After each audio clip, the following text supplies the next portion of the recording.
દમણગંગા નદી દિલ્હીની યમુના નદી જેવી પ્રદૂષિત બની છે। એસટીપીમાં ટ્રીટ કર્યા વગરનું પાણી છોડવામાં આવતા નદી પ્રદૂષિત થઈ છે।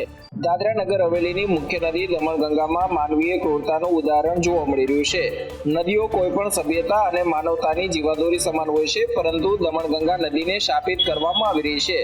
સેલવાસ સ્માર્ટ સિટી દ્વારા નદીને સાફ રાખવા માટેની વ્યવસ્થા કરવામાં આવી હતી, પરંતુ હાલમાં એનો સીવેજ પ્લાન્ટનો ઉપયોગ કરવામાં આવી રહ્યો નથી, જેના પરિણામે ટ્રીટમેન્ટ વગર દૂષિત અને ગંદુ પાણી સીધું દમણગંગા નદીમાં છોડવામાં આવી રહ્યું છે।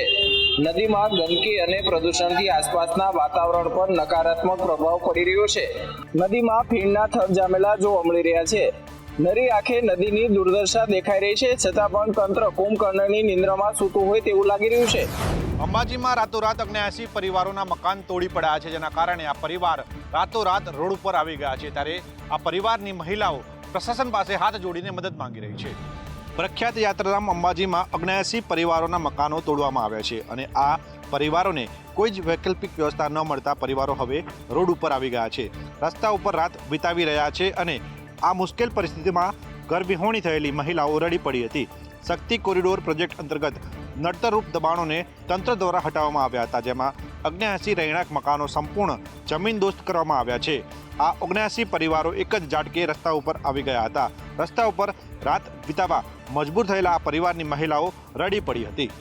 સામાજિક સંગઠનોએ આ પરિસ્થિતિને ધ્યાનમાં રાખીને અસરગ્રસ્તો માટે વૈકલ્પિક વ્યવસ્થા કરવા માટે પ્રશાસનને રજૂઆત કરી છે। સ્થાનિક સ્વરાજ્યની ચૂંટણીઓને લઈને મુરતિયાઓમાં જબરદસ્ત તરવરાટ જોવા મળી રહ્યો છે। વાસ્તે ગાસ્તે ઉમેદવારો ફોર્મ ભરવા માટે ગયા હતા। જૂનાગઢ મહાનગરપાલિકા માટે ભાજપના ઉમેદવારો જાહેર કરવામાં આવ્યા છે। જૂનાગઢના 5 વોર્ડમાં પરિવારવાદની નીતિ અપનાવવામાં આવી છે। ભાજપે જૂનાગઢ મહાનગરપાલિકા માટે 13 કોર્પોરેટરોને રિપીટ કર્યા છે, તો આ બાજુ પંચમહાલમાં રિપીટ કપાતા સિનિયર નેતા નારાજ થયા છે। અભય વ્યાસની ટિકિટ કપાતા તેમણે રાજીનામું આપ્યું છે। જેતપુરમાં ધારાસભ્ય જયેશ રાદડિયાની હાજરીમાં ભાજપના ઉમેદવારોએ ઉમેદવારી નોંધાવી હતી। નગરપાલિકાની ચૂંટણીમાં ભાજપ સ્પષ્ટ બહુમતી સાથે જીતશે તેવો ધારાસભ્યએ વિશ્વાસ વ્યક્ત કર્યો છે। ભાજપે અને કોંગ્રેસે 28 ઉમેદવારોનો ફોર્મ ચૂંટણી અધિકારી સમક્ષ રજૂ કર્યા છે। ભાજપ શહેર પ્રમુખ અને કોંગ્રેસ પ્રવક્તાએ જીતનો વિશ્વાસ વ્યક્ત કર્યો છે। મહેસાણા જિલ્લા પંચાયતની મલેકપુર સીટ પર ભાજપના નરેન્દ્રજી અજમલજી ઠાકોર ફોર્મ ભર્યું, તો અમરેલીની પેટા ચૂંટણી માટે કોઈપણ ઉમેદવારે ફોર્મ નથી ભર્યા। 7 મહિનામાં મુદત પૂરી થવાની અનુમાન હોવાના કારણે આ ફોર્મ ભરવામાં આવ્યા નથી। બનાસકાંઠા વિભાજનને મિશ્ર પ્રતિસાદ મળી રહ્યો છે। વાવ-થરાદ જિલ્લાના સમર્થનમાં એક સાથે 3000 અરજીઓ આવી। સરકારે બનાસકાંઠા જિલ્લાના 2 ભાગ કરી નવીન જિલ્લા તરીકે થરાદ વાવને જાહેર કર્યો છે।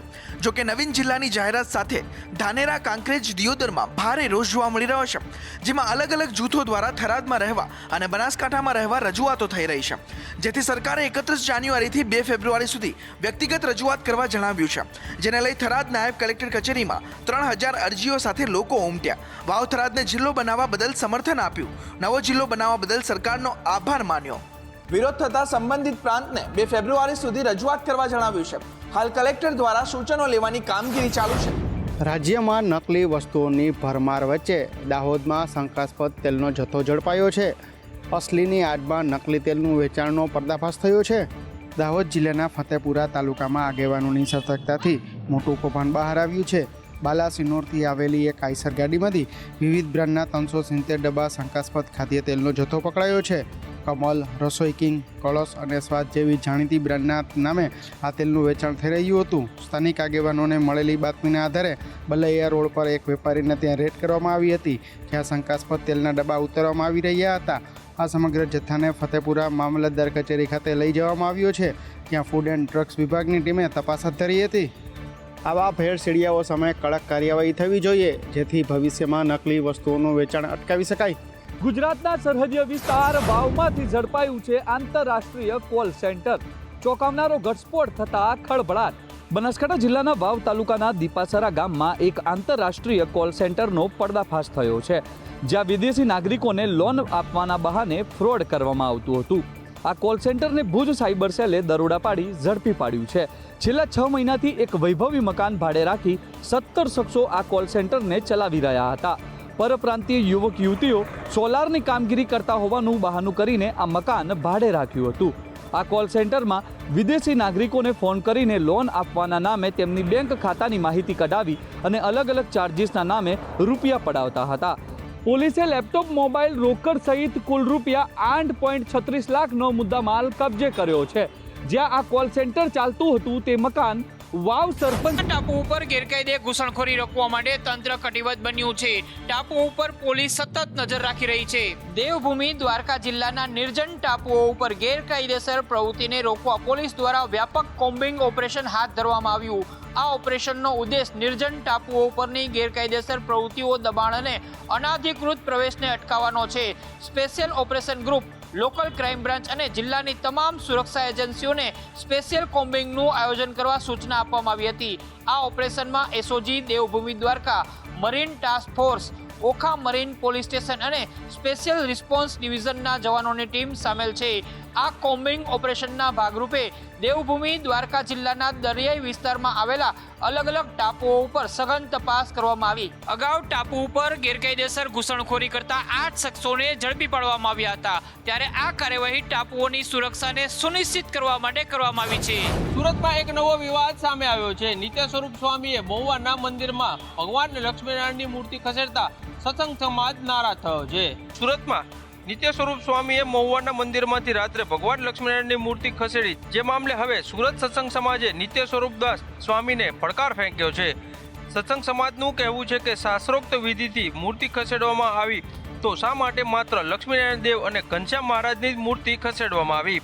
મંદિરમાં હનુમાનજી, ગણેશજી અને ભગવાન શિવની મૂર્તિ પણ હતી, તો શા માટે મંદિરમાં એ મૂર્તિઓને બંધ કરી દેવામાં આવી?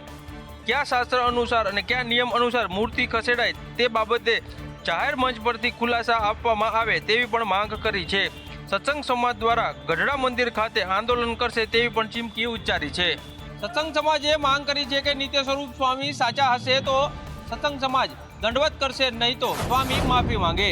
અમદાવાદના વાસણામાં ઝુંપડપટ્ટીમાં આગ લગતા ફાયર તંત્ર દોડતું થઈ ગયું હતું. પ્રાથમિક તપાસમાં સામે આવ્યું છે કે ગેરકાયદેસર ઝૂંપડા બાંધવામાં આવ્યા હતા. ગેરકાયદેસર બાંધેલી ઝૂંપડપટ્ટીમાં કોઈ કારણોસર આગ લાગવાની ઘટના સામે આવી છે. જોકે ફાયર બ્રિગેડની ટીમને જાણ કરવામાં આવતા 13 જેટલી ગાડીઓ તાત્કાલિક ઘટનાસ્થળે રવાના કરવામાં આવી હતી. મોટી ઝૂંપડપટ્ટી હોવાના કારણોસર આગ વધુ ફેલાઈ ગઈ હતી. ફાયર બ્રિગેડની ટીમે પાણીનો મારો સતત ચલાવીને આગ પર કાબુ તો મેળવી લીધો હતો. સ્થાનિક સૂત્રોના અનુસાર 75 થી 80 જેટલા ઝૂંપડાઓ અહીંયા બનાવવામાં આવ્યા હતા, જેમાં 50 જેટલા ઝૂંપડાઓને બચાવી પણ લેવામાં આવ્યા છે. આમ કોઈ પણ પ્રકારની જાનહાનિ પણ ના થઈ હતી. એમએલએ અમિત શાહે એએમસી પર આરોપ લગાવતા જણાવ્યું હતું કે એએમસીએ ધ્યાન રાખવું જોઈએ, આવી ગેરકાયદે ઝૂંપડપટ્ટી ઊભી ના કરવી જોઈએ. વહેલી સવારનો સમય હોવાના કારણોસર મજૂરો અને બાળકો ના હતા, જેના કારણે એક મોટી હોનારત સર્જાતા બચી ગઈ છે. અમદાવાદમાં ઓઢાનો રિંગ રોડ 6 લેન બનશે. રિંગ રોડમાં 6 ફૂટ ઓવરબ્રિજ અને 2 રિવર બ્રિજ બનશે. અમદાવાદમાં દિન પ્રતિદિન ટ્રાફિકની સમસ્યા વધી રહી છે. વાહન ચાલકો કલાકો સુધી ટ્રાફિકમાં ફસાયેલા રહે છે. આ દરમિયાન ઓડા દ્વારા રિંગ રોડ પરથી રોજ પસાર થતા વાહન ચાલકો માટે અમદાવાદમાં આ રિંગ રોડ 6 લેન બનાવવાનો નિર્ણય કરવામાં આવ્યો છે. અમદાવાદના રિંગ રોડ પરથી પ્રતિદિન 1 લાખ વાહન પસાર થાય છે, જેને લઈને આ મહત્વનો નિર્ણય લેવામાં આવ્યો છે. અમદાવાદના રિંગ રોડ ઉપર 6 ફૂટ ઓવરબ્રિજ અને 2 રિવર બ્રિજ બનશે. આ સાથે 3 અંડરપાસ બનાવાશે, જ્યારે એક અંડરપાસને પહોળો કરાશે. એસજી હાઈવે પર 2200 કરોડના ખર્ચે આ 6 ફૂટ ઓવરબ્રિજ અને 2 રિવર બ્રિજ બનાવવાનો નિર્ણય લેવામાં આવ્યો છે. રાષ્ટ્રપતિ ભવનનું અમૃત ઉદ્યાન આવતીકાલથી સામાન્ય જનતા માટે ખુલ્લું મુકાશે. હવે આમ જનતા નિઃશુલ્ક આ ગાર્ડનને નિહાળી શકશે. અમૃત ઉદ્યાન ભારતના સૌથી સુંદર બગીચાઓમાંનું એક છે. તેની સુંદરતા જોવા માટે દર વર્ષે દૂર દૂરથી પ્રવાસીઓ આવે છે. આ બગીચામાં તમામ પ્રકારના રંગબેરંગી ફૂલો અને છોડ છે. આ ગાર્ડન 30 માર્ચ સુધી સામાન્ય લોકો માટે ખુલ્લો રહેશે. રાષ્ટ્રપતિ ભવને શનિવારે આ માહિતી આપી હતી. એક નિવેદનમાં કહેવામાં આવ્યું છે કે લોકો મંગળવારથી રવિવાર સુધી અઠવાડિયાના 6 દિવસ સવારે 10 થી સાંજના 6 વાગ્યાની વચ્ચે પાર્કની મુલાકાત લઈ શકે છે, જ્યારે મેન્ટેનન્સના કારણે સોમવારે અમૃત ઉદ્યાન બંધ રહેશે. પાર્કમાં પ્રવેશ મફત છે, પરંતુ અગાઉ બુકિંગ કરાવવું ફરજિયાત છે. આ બગીચો પહેલા મુઘલ ગાર્ડન તરીકે ઓળખાતો હતો, પરંતુ બાદમાં તેનું નામ બદલીને અમૃત ઉદ્યાન રાખવામાં આવ્યું હતું. આની સુરત ઓસ્કરમાં ચમકી છે. સુરતના એક યુવાને એડિટ કરેલી ફિલ્મ અનુજા હવે ઓસ્કરમાં નોમિનેટ થઈ છે. ઓસ્કર એવોર્ડની શ્રેણીમાં પ્રથમવાર કોઈ સુરતીનું નામ ચમક્યું છે. શોર્ટ ફિલ્મ કેટેગરીમાં નોમિનેટ થયેલી ફિલ્મ અનુજાનું એડિટિંગ સુરતી કૃષાંત ટિમિર નાયકે કર્યું છે. એટલું જ નહીં, ફિલ્મનું મ્યુઝિક, સેટઅપ, ડિરેક્ટરને ગાઈડલાઈન આપવા સાથે ફિલ્મનું સંપૂર્ણ કોર્ડિનેશન પણ કૃષાંત નાયકે કર્યું છે. ફિલ્મના 4 પ્રોડ્યુસર પૈકી એક તરીકે પણ ફિલ્મના પોસ્ટર અને ટાઇટલમાં કૃષાંત નાયકને સ્થાન મળ્યું છે. એ રીતે ફિલ્મ એડિટિંગ કરવી અને પ્રોડ્યુસર તરીકેની બેવડી ભૂમિકા આ ફિલ્મમાં કૃષાન નાયકે ભજવી છે. ઓસ્કરમાં ગયેલી ફિલ્મ અનુજા પહેલા જુદા જુદા ફિલ્મ ફેસ્ટિવલમાં વિજેતા બનેલી છે. ઓસ્કરમાં શોર્ટ ફિલ્મમાં કુલ 8,000 ફિલ્મો જે છે તે કેટેગરીમાં આવી હતી, જેમાંથી ટોપ 150માં અનુજા ફિલ્મને સ્થાન આપવામાં આવ્યું હતું. ત્યારબાદ ટોપ 15માં અને અંતે ટોપ 5 ફિલ્મોમાં અનુજા ફિલ્મની પસંદગી કરવામાં આવી છે.